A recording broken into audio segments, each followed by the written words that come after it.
September മാസം അവസാനിക്കാൻ പോവുകയാണ്. ഒക്ടോബർ ആരംഭിക്കാൻ ഇനി കുറച്ച് ദിവസങ്ങൾ മാത്രമാണ് ശേഷിക്കുന്നത്. ഒക്ടോബർ 1 മുതൽ രാജ്യത്ത് നിരവധി വലിയ മാറ്റങ്ങൾ ദൃശ്യമാകും. ഇത് നിങ്ങളുടെ വീടിൻ്റെ അടുക്കളയെയും നിങ്ങളുടെ പോക്കറ്റിനെ നേരിട്ട് ബാധിക്കാൻ സാധ്യതയുണ്ട്. LPG സിലിണ്ടർ വില മുതൽ ക്രെഡിറ്റ് കാർഡുകളുടെയും സുകന്യ സമൃദ്ധി PF അക്കൗണ്ടുകളുടെയും നിയമങ്ങളിലെ മാറ്റങ്ങൾ വരെ ഇതിൽ ഉൾപ്പെടുന്നുണ്ട്. അത്തരത്തിലുള്ള 5 വലിയ മാറ്റങ്ങളെക്കുറിച്ച് നമുക്കിന്നറിയാം. എണ്ണ വിപണന കമ്പനികൾ എല്ലാ മാസവും 1-ാം തീയതി LPG സിലിണ്ടറിന്റെ വില മാറ്റും. പുതിയ വില 2024 ഒക്ടോബർ 1 രാവിലെ 6 മണി മുതൽ പ്രാബല്യത്തിൽ വരും.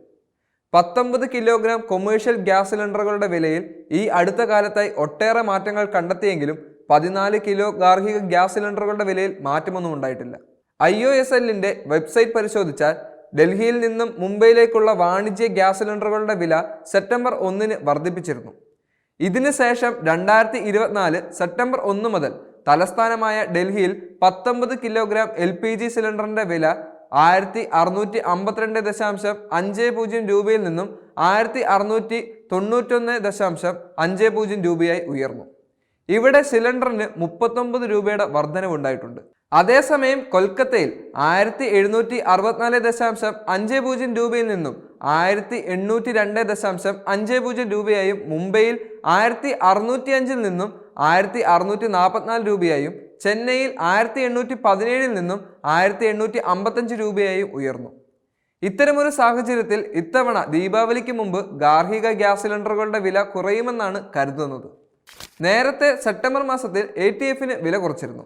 തലസ്ഥാനമായ ഡൽഹിയിൽ ഓഗസ്റ്റിൽ കിലോ ലിറ്ററിന് 97,975.72 രൂപയിൽ നിന്നും 93,480.22 രൂപയായും കൊൽക്കത്തയിൽ 1,520.88 രൂപയിൽ നിന്നും 96,298.44 രൂപയായും മുംബൈയിൽ 91,975 രൂപയിൽ നിന്നും 87,650 രൂപയായി കുറയുകയും ചെയ്തു. ചെന്നൈയിൽ കിലോ ലിറ്ററിന് 1,632.08 രൂപയിൽ നിന്നും 97,064.32 രൂപയായി കുറഞ്ഞു.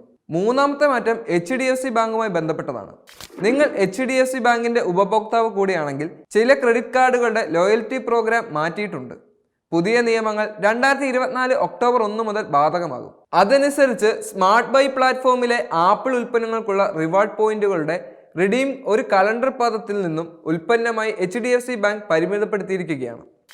പെൺമക്കൾക്കായി കേന്ദ്ര ഗവൺമെന്റ് നടത്തുന്ന സുകന്യ സമൃദ്ധി അക്കൗണ്ട് പദ്ധതിയുമായി ബന്ധപ്പെട്ട് ഒരു പ്രധാന ചട്ടം മാറ്റം വരുത്തിയിട്ടുണ്ട്. ഈ മാറ്റവും 2024 ഒക്ടോബർ 1 മുതൽ നടപ്പിലാക്കാൻ പോവുകയാണ്. ഇതനുസരിച്ച് പെൺമക്കളുടെ നിയമപരമായ രക്ഷിതാക്കൾക്ക് മാത്രമേ 1-ാം തീയതി മുതൽ ഈ അക്കൗണ്ടുകൾ പ്രവർത്തിപ്പിക്കാൻ കഴിയൂ. പുതിയ നിയമം അനുസരിച്ച് ഒരു മകളുടെ SSY അക്കൗണ്ട് അവരുടെ നിയമപരമായ രക്ഷിതാവല്ലാത്ത വ്യക്തിയാണ് തുറന്നതെങ്കിൽ കുട്ടി ഈ അക്കൗണ്ട് സ്വാഭാവിക മാതാപിതാക്കൾക്കോ നിയമപരമായ രക്ഷകർത്താവിനോ കൈമാറേണ്ടതാണ്.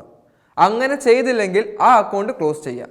പോസ്റ്റ് ഓഫീസിന്റെ ചെറുകിട സാമ്പത്തിക പദ്ധതികൾക്ക് കീഴിൽ പ്രവർത്തിക്കുന്ന പബ്ലിക് പ്രൊവിഡന്റ് ഫണ്ട് പദ്ധതിയിൽ 3 പ്രധാന മാറ്റങ്ങൾ വരാൻ പോവുകയാണ്.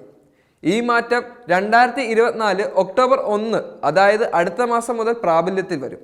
2024 ഓഗസ്റ്റ് 21 കേന്ദ്ര ധനകാര്യ മന്ത്രാലയത്തിന് കീഴിലുള്ള സാമ്പത്തിക കാര്യ വകുപ്പ് പുതിയ നിയമങ്ങളെ സംബന്ധിച്ച മാർഗനിർദ്ദേശങ്ങൾ പുറപ്പെടുവിച്ചു. അതിന് കീഴിൽ PPFന്റെ 3 പുതിയ നിയമങ്ങൾ നടപ്പിലാക്കിയിട്ടുണ്ട്. ഇതനുസരിച്ച് 1-ൽ കൂടുതൽ അക്കൗണ്ട് ഉള്ളവർക്കെതിരെ നടപടികൾ എടുക്കും. ഇതുകൂടാതെ വ്യക്തി അക്കൗണ്ട് തുറക്കാൻ യോഗ്യനാകുന്നതുവരെ ഇത്തരം ക്രമരഹിതമായ അക്കൗണ്ടുകളുടെ പോസ്റ്റ് ഓഫീസ് സേവിങ്സ് അക്കൗണ്ട് പലിശ നൽകും.